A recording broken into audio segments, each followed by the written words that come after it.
Yo mga kalapatids, good news dahil after ng matagal na panahon, magsasakay na ulit tayo sa club mga kalapatids. Halos ilang buwan din tayo napahinga. Parang huli ko pagkakaalala nung May pa.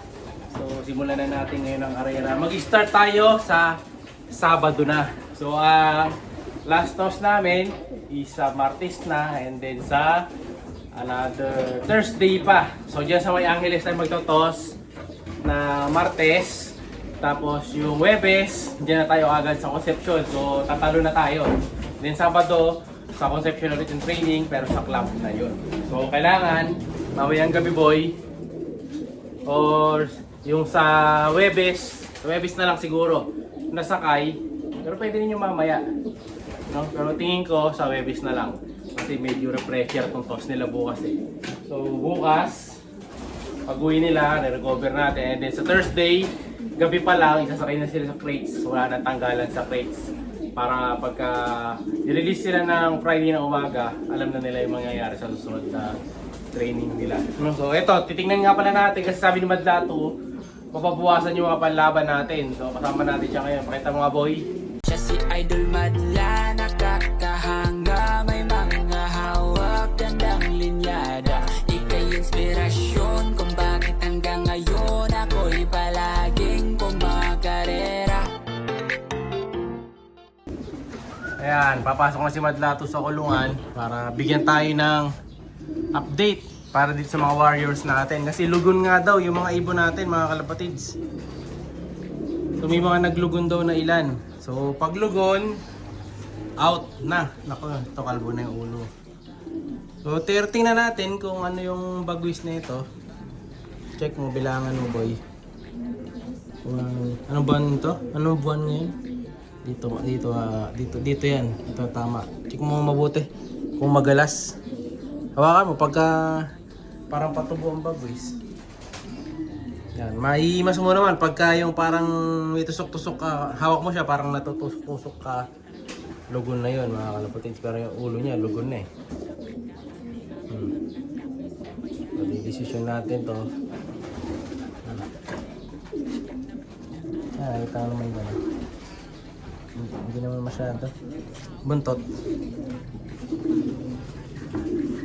Kompleto buntot. Ito mas okay pa siguro to. Okay pa yan. After observation pa naman yan. Pag nahuli to sa dalawang self-toss natin, hindi na masasama. Ayan. Pero pag kami nakita tayo dito na talagang yung buntot alanganin na, bawas na mga kalapatids. Lipat ka na lang dito. Dito, lipat ka na lang. Talikod ka na lang yan. POV natin. Ito pangit buntot nito mga kalapatids. Ito katulad nito, mukhang kulang ang buntot, tapos ang himas palugon na, yan ang palugon na to gulay pa lang. Ayan o, ayan mga kapatids, hindi pantay-pantay, lugon siya, no? At ibagwis pangilan ng tubo. Pwede ring nakapwede ring, pwede yan. Pwede ring na yan. Ayan, pwede yan. Sige, pasok siya. Tingnan ko yung buntot pag lumipad. Pwede pa. Under ano pa siya. Observation pa mga kalapatids. Basta pag mukha naman nahihirapan, tatandaan na natin yung mga ibon na yan mga kalapatids. Kasi baka magkamali tayo. No? So at least 10 warriors naman ang hinahanap natin mga kalapatids. Ilalaban natin sa PRC. Before kasi 14 pa sila eh. So may mga nakita na tayo mga lugon. Pwede rin yan? Pwede rin. Nakapwede rin yan? Ayan, pwede. Ito nakapwede rin. Ayan, ito yung bisa. Ito nakapwede rin mga kalapatids. Ayan. So ito yung bago niya, yung dalawa no. So ito yung susunod na lalaglag niya. Pero di bale ito, hindi na malalaglag to kasi pwede ring na siya. Yung sa kabila, kita nyo. Yung kabila niyang bagwis, ito. Dahil bago to, hindi sira mga kalapatids. Ayan no. Kumbaga, yan din yung pangit sa white flight eh. Pakita mo ulit boy. Yan, ito yung pangit sa off color mga kalapatid sa kalapate. Ayan o. Yun yung ano nila, cons. No? Madaling masira. Pero mawawala naman yan, matatanggal yan.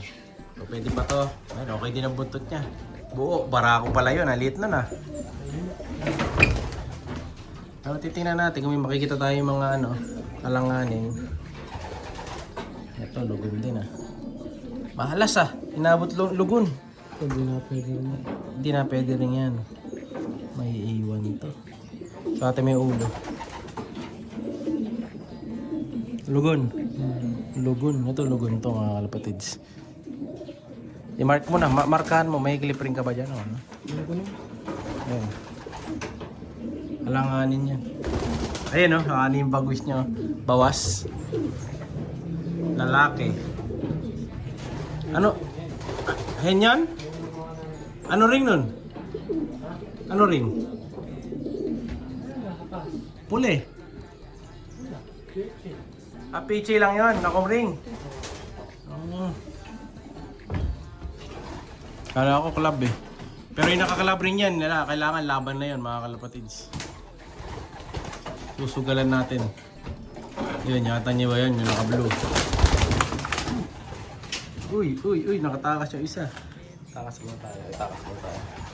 Tulak muna natin siya mga kalapatids. Rumonda yung isa. Lumayos yung isa, pambihira. Natakasan tayo. Nasara muna natin to. Yan ang pag di sinasara yung trapdoor, door sa likod, hindi ko nasara eh. Pero papasok naman dito yun. Wait na lang natin siya. Check na lang ni Madla to mamaya. Pambihira. Next bird! Ito check natin. Panlaro to. Ito panlaro, ang ganda. Saka ang ganda katawan. Ano rin yan? PRC? Yan.